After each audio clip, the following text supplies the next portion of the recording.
إن الذين لا يرجوا لقاءنا ورضوا بالحياة الدنيا واطمأنوا بها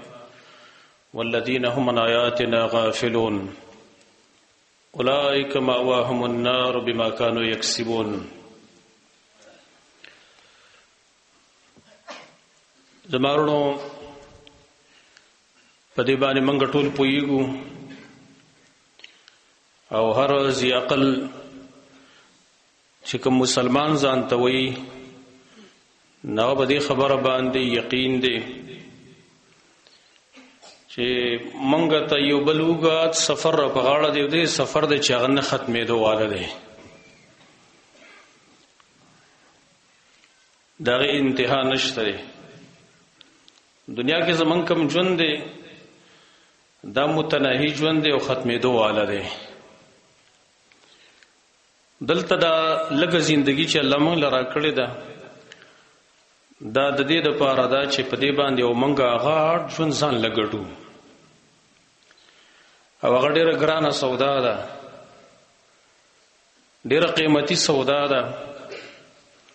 موږ به خپل مهنت کوو خپل خواري به کوو په دې ژوند کې به هغه قیمتي سودا ځان لګړو دا خبره زه اکثر بیاناتو کې کومه بعض ملګرو به اورېدلې مي نبی صلی الله علیه وسلم فرمایي زما د امت عمرونه دا د شپېتو کالو نه واله تر د 80 کالو په مابین کې وي وقل ما يجاوزها ډېر کم کرت به یو سړی چې دینه به واوړي دغه به 80 یا 80 یا 70 کاله داسې عمر به نور اکثر د 80 او د شپېتو مینس کې دی دینه پس چې کوم ژوند زمونږ روان دی نو هغه لا متناهي ژوند دی هغه 100 کال نه دي 1000 کال نه دي 1 لک کال نه دي 1 کروڑ کال نه دي 1 ارب کال نه دي 1 کرب کال نه دي بلکې هغه نه ختمېدونکي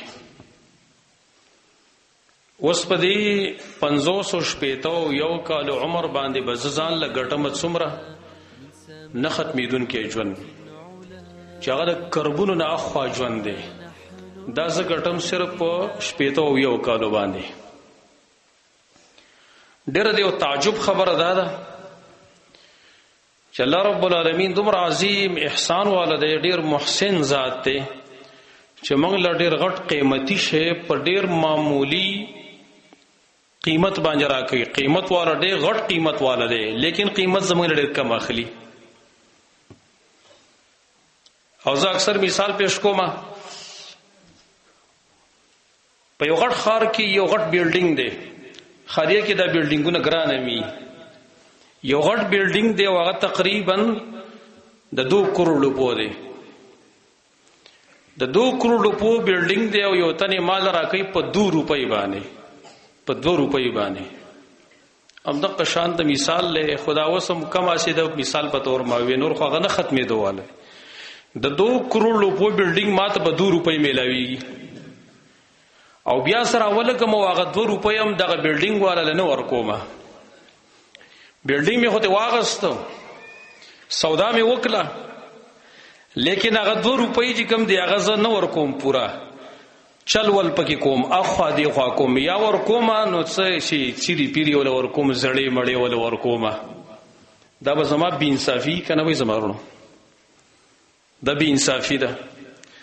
منګه نه ختمېدونکي ژوند چا د کربونو کلونو نه سیوا ده پاویا او اتیا کال ژوند باندې زغه ګټمه او غم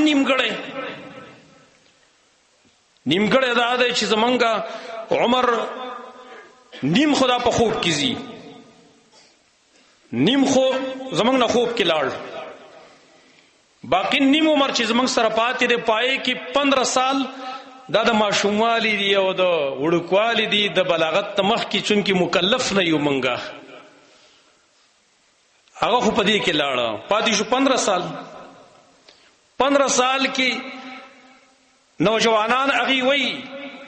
زمونږ ځواني د پدې کې موږ آزاد یو چې موږ ارڅ کوو کولای شو مور او پلار مقصد دا سی خپل اولاد 15 کاله په ژوند 10 کاله ژوند کې هغه بالکل آزاد شماري خیر دې ردی ځواني د چې څه کوي هغه کولای شي پاتې شو زما سره 5 سال په 15 کاله باندې زه لا متناهي ژوند د کربونو کلونو سیوا ژوند زه په 15 کاله باندې اخلم هغه ټوټه پوټه زمارونو دا ټول نقصان زمنګ نه څه شي واقع کړی دی چې دومره غټ ژوند اغستل هغه ډېر په کم قیمت باندې هغه کوټه پدې کې دا نقصان زمنګ نه څه شي واقع پدې کې نقصان زمنګ نه واقع کړی دی غفلت غافل یو منګ نن زمنګ موضوع ده اسباب الغفله د غفلت څه اسباب دي من غافل ولیو من ود ولیو من ځان ولې نانګاره کړی دی دا بدی او ازلی ژوند نه موږ ځان ولې غافل کړی دی د دې اسباب څه شي دي قران کریم کې الله رب العالمین د غفلت ډېر بدی بیان کړی دی الله رب العالمین فرمایي ان الذين لا يرجو لقاءنا هغه خلک چې زمنګ د ملاقات عقیده نه ساتي ورضوا بالحیات الدنیا په ژوند دنیا باندې رضا دي واطمئنوا بها باقي مطمئنم دي والذین هم عن آیاتنا غافلون او کوم خلک چې زمنګ د آیاتونو غافل دي د دنیا د محبت په وجه د الله د کلام نه خلک غافل کی نتیجه دا د اولئک مأواهم النار دا خلک د دیو اصل ټکانه اصل ځای ور دي بما كانوا یکسبون دا کارونه په وجه دیو کول الله د قیامت بارکه وي اقترب للناس حسابهم وهم في غفلة معرضون خلکو ته قیامت ډیر را نږدې شو قیامت سره قیامت خو یوازې دغه نه دی چې کوم قیامت کبرا لري دنیا ورانه شینا من مات فقط قامت قیامته څوک چې مرشد د دنیا نه رخصت شو بس د قیامت شروع شو په دې باندې قیامت قائم شو اقترب للناس حسابهم قیامت ډیر نږدې راغلی دی وهم فی غفلة معرضون دا خلک په غفلت کې پراته دي یا راز کوي منګه الله د غفلت نه منع کړیو سورۃ اعراف کې الله فرمایي واذكر ربك في نفسك تضرعا وخيفة ودون الجهر من القول بالغدو والآصال ولا تكن من الغافلين خپل الله یادوي خپل زړه کې یادوي خپل ځان سره یادوي په عاجزۍ باندې په یره باندې سبا او بیګا درمیانه حالات کې نډیر جهر نډیر اخفا غافلان مو جوړيږي غفلت مکوئ اصل کی دا غفلت ویسا غفلت دی تحقیق اور دی تعریف غیز کئی امام ابن فارس مشهور عالم دا لغت اگر غفلت مانا کئی اوی غفلت ستوی لکی دلیش غیبت الشیء عن بال الانسان یو شیء دا انسان دا زرن غائب کی دماغ کی نرازی پسڑ کی نرازی وعدم تذکره له سڑے اڑو لسری بودا یادائینا زمون په سوچ او په خیال کې د مرګ تذکرہ ډېره کم ده زمون په سوچ او په خیال کې د قیامت تذکرہ ډېره کم ده زمون په سوچ او په خیال کې الله ته پیش کېدل ډېر کم دي زمون په سوچ او په فکر کې د قیامت احوال د قیامت شدتونه سختۍ دا زمونږ په خیال کې ډېر کم دي همدغه غفلت دی ته غفلت ویل کېدلی شي زمانو دا غفلت ګوري چې معمولی خبر مشماري دا غفلت د الله د طرف نه عذاب هم کېدلی شي یو سړی هغه الله عذاب ورکوي په دنیا کې غافل کی د آخرت نه دا غټ سزا ده کنه چې کوم مقصود دی دغه نه دی غافل دی کوم منزل دی دغه نه غافل دی الله رب العالمین فرمایي کنا کافرانو بارکی مشرکان او مجرمان بارکی اولئک الذین طبع الله علی قلوبهم وسمعهم وابصارهم واولئک هم الغافلون دغه خلق دي چې الله ردی پسونو باندې مہر والے دي په غونو باندې په سترګو باندې دا غافل خلق دي دا ول الله سزا ور کړی دا غافل کړي غوګونه سترګې زلو د دې د الله لپاره نه استعماليږي زمارونو بیدار به وسیګو چې دغه وګ ژوند په دې لګ ژوند باندې اخلو نو دا خو په دې نه کیږي ژوندم لګ ژوند دی را سره سوداره ته غټه پرته ده او غم په خوبونو کې په غفلتونو کې په دې کې منګ تیر سلف علماء چې کومه غیبه د خپل ټیمونه نه ضایع کول، یا به چرته په تلاوت کې مصروف، یا په مانځه کې مصروف، یا په درس او تدریس کې مصروف، یا به د الله په ذکر کې مصروف، یا په خدمت خلق کې مصروف، او یا به چرته حلال روزي لګ غټل د خپل بچو د پاره په دقه کې مصروف. سفیانی ثوری رحمه الله بارک راضي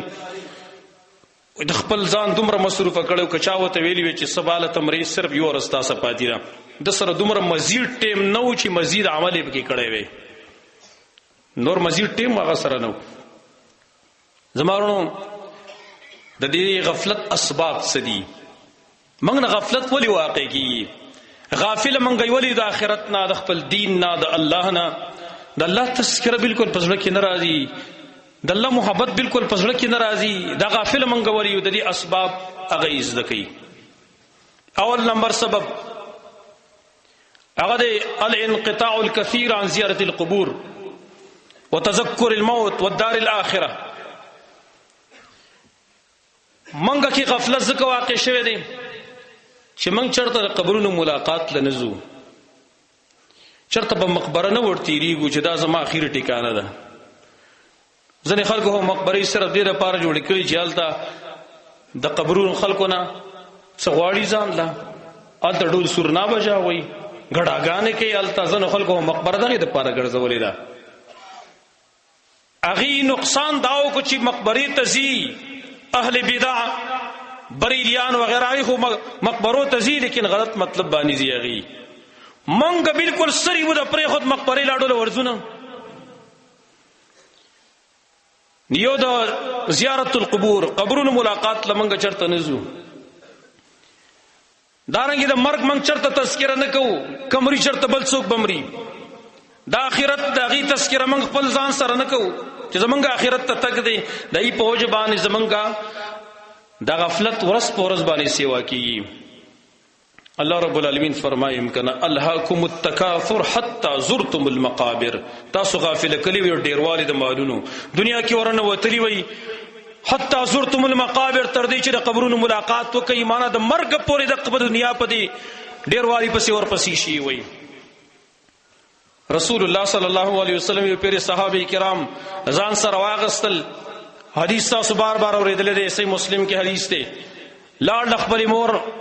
آمینه بیبي د قبر ته کېناس، ډیر زیاتې وجړل، په خپل مجړل، صحابه کرام هم وجړل. بیا چې کله سر راپورته کړ ویل ما د خپل الله نه د خپل مور د پاره د استغفار اجازه طلب کو. الله اجازه ترانه کې چې استغفار بنه غواړي. بیا به ویل چې الله ملاقات ته لاړ شم، د قبر ملاقات لا د ابوا مقام کې د مکه او د مدینه په هغه وادیانو کې په شړو شمبالو کې الته د مور بیبي آمینه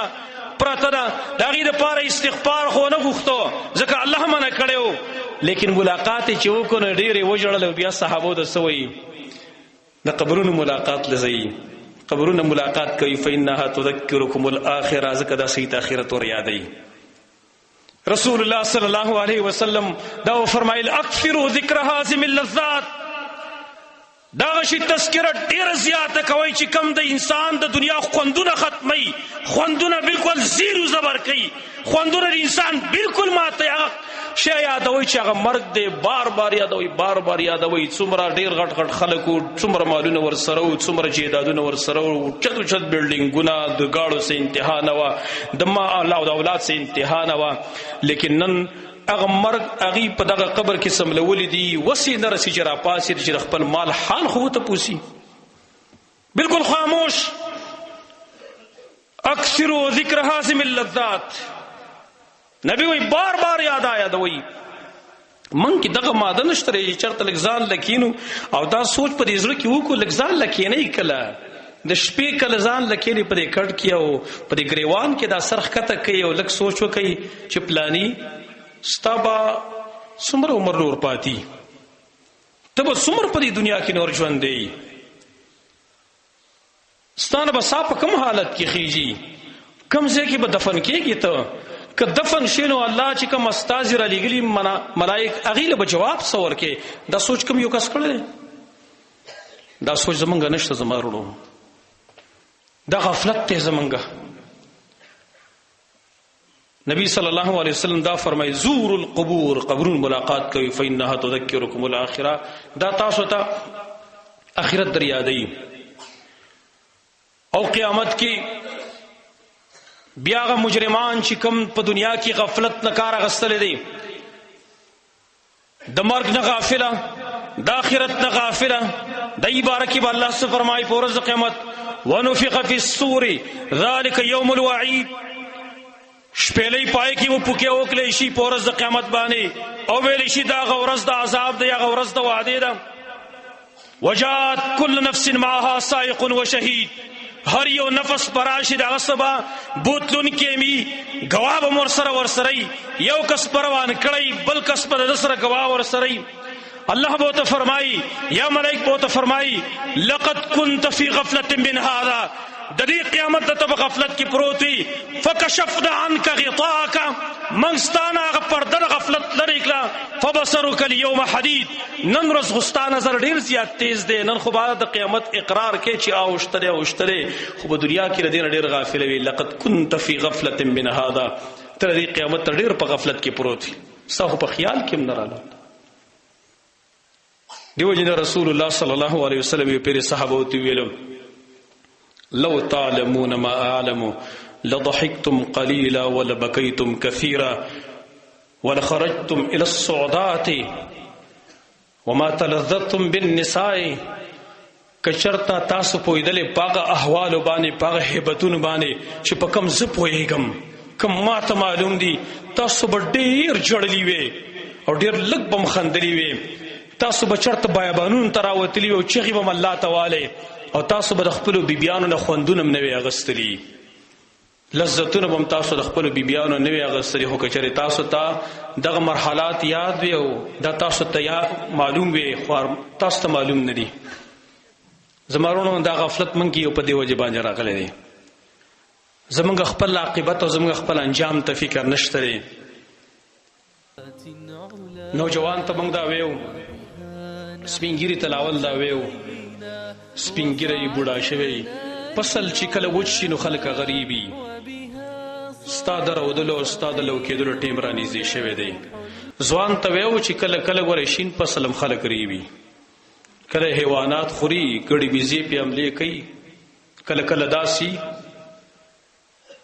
دا غفلت پر دې برزان لري کو. دویم سبب د غفلت چې په من کې غفلت پیدا شوه دی هغه سره الانغماس فی المباحات والانشغال بالدنيا وشهواتها. مباح شیدا پرې کې منګ ډیر زیات ورنه وتلیو، دنیا داغي شهوات داغي لذتونه پای کې منګ ډیر نه ورنه وتلیو.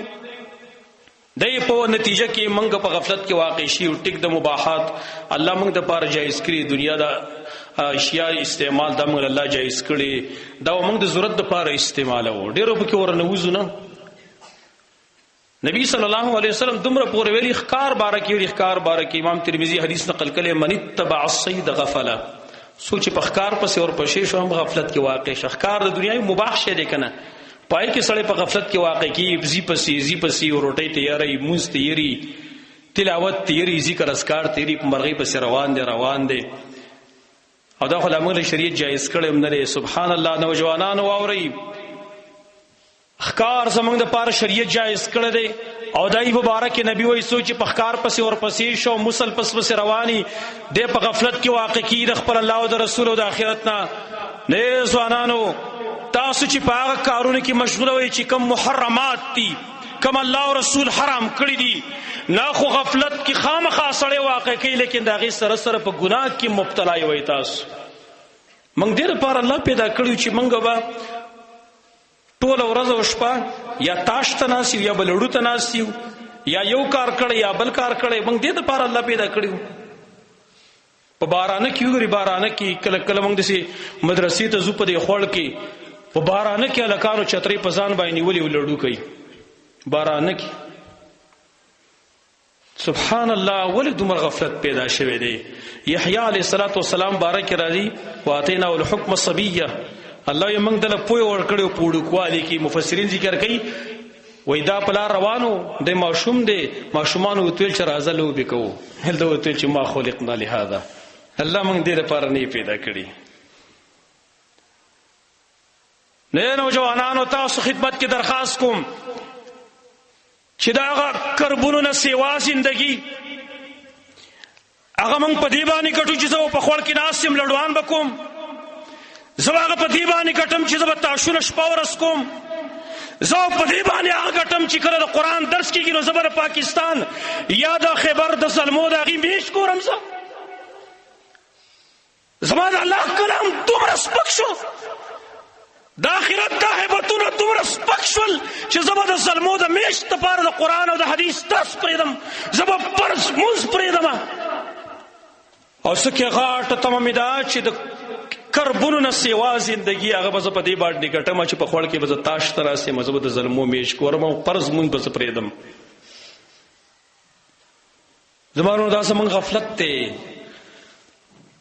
دا زموږ غفلتونه دي نو لہذا د دنیا په مباحاتو کې ډېر ورنوتل ټیک د تا ته شریعت اجازت کړی دی هغه کیل کوه چې کم تا ته دنیا کې فایده درکوي کم تا ته په آخرت کې فایده درکوي لیکن هغه کیل تا ته چا اجازت درکړی دی چې هغه نه تاله په دنیا کې فایده درکوي نه تاله په آخرت کې فایده درکوي په لډو کې څه فایده ده په تاش کې څه فایده ده کریبورډ کې څه فایده ده په شطرنج او په سنوکر کې څه فایده ده چې دا مونږ کوو دي کې خو جسم ته فایده میلاویږي نه د آخرت څه فایده میلاویږي په دې کې هغه کیل کوا ستا بدن ته قوت میلاویږي ورزش پکې کیږي ته شریعت نه منع کړي لیکن شرط پکې دا ده چې جواری بنه کې دغه پابندي پتا لګولې ده نور دوره تشدد مونږ نه کوو چې راځي بالکل مطلقاً لوب حرامي ګڼو نه دا هم نه ده شریعت دا اجازه ورکړي ده نو دریم سبب چې کوم دی انقطاع مجالس الذکر وعدم المحافظه علی الاذکار دریم سبب د غفلت د ذکر مجالس ته د قران او سنت مجالس ته نه حاضرېدل دا اسکار شرعي او دغه پابندي نه کول دا سبب دی د غفلت او دا په تجربه سره ثابت ده چې کم سړی د قران او د سنت مجلس ته حاضرېږي د قران کریم او د حدیث درس ته حاضرېږي د ایمان کې پوره فرق وي د ایمان خپ جوش او په جذبه کې وي د ایمان قوي په نسبت د کس باندې چې د قران سره سری ور تعلق نه میشته او کلونه تیر شي قران مجلس کې چرته کینی نه چرته د الله ذکر نه کوي وذكر ربك في نفسك تضرعا وخيفا الله وايي خپل رب یادوي زمانو یو خبره درې وره دا قانون دی د دنیا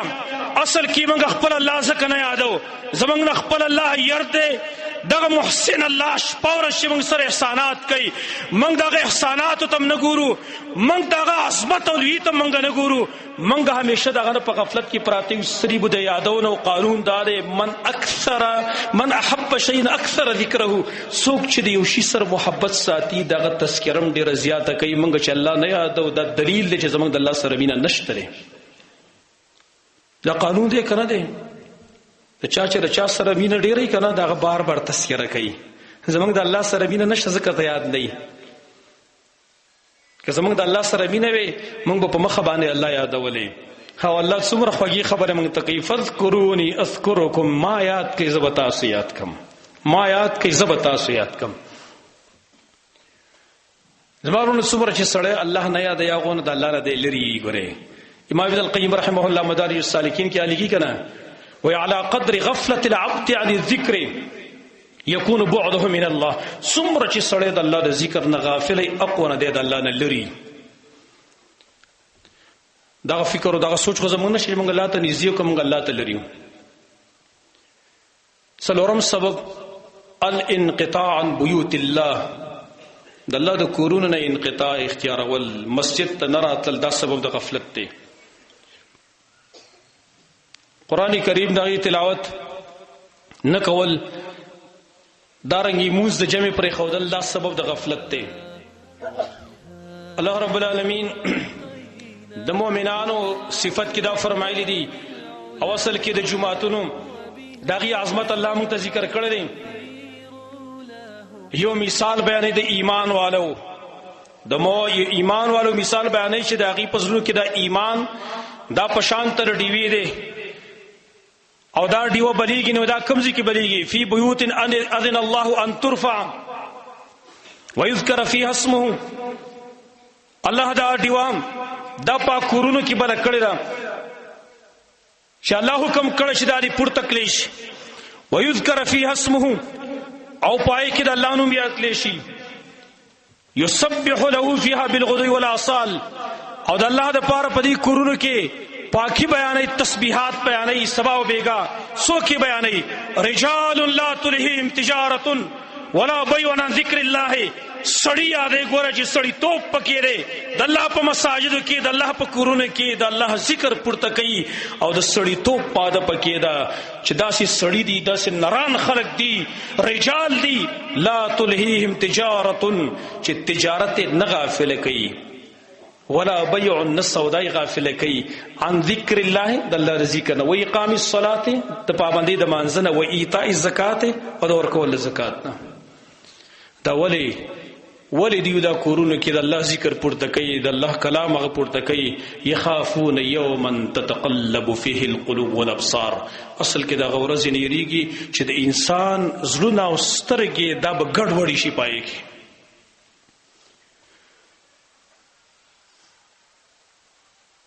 نبی صلی الله علیه وسلم پورز قیامت باندې په خلکو باندې بګوي کوي کوم خلک چې د قران نه ځان غافل کړي دي وقال الرسول يا رب ان قوم اتخذوا هذا القران مهجورا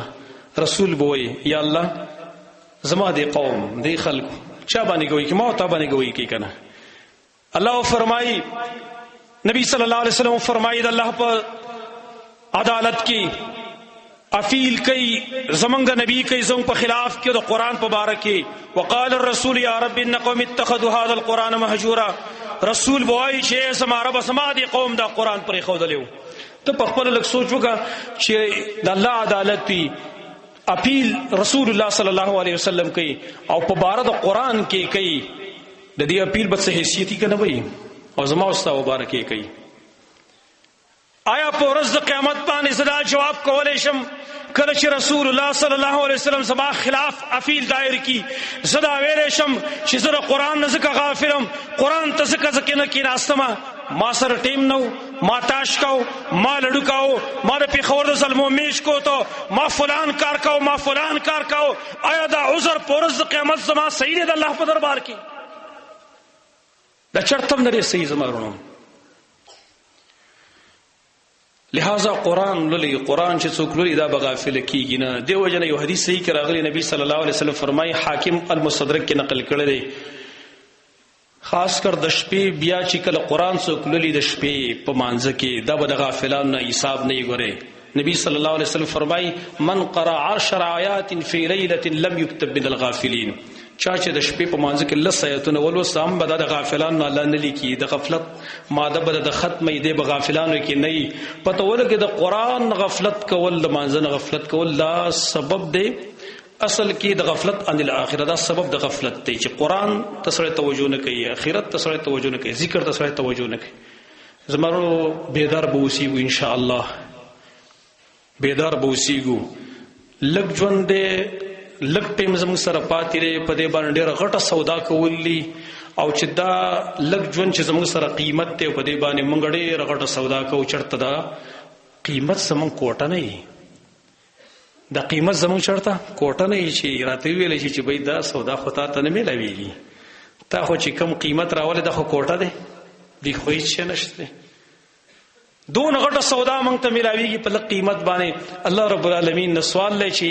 الله مونږ کې دا قوت پیدا کی دا طاقت مونږ کې پیدا کی چې دا خپل لږ ژوند دا قیمتي جوړ کو مونږه چې غډه غټه سودا راته ملاوي شي الله رب العالمین زموږ غفلت ختم کی او الله رب العالمین دې مخ خپل دین ته متوجي کی اقول قولي هذا واستغفر الله لي ولكم ولسائر المسلمين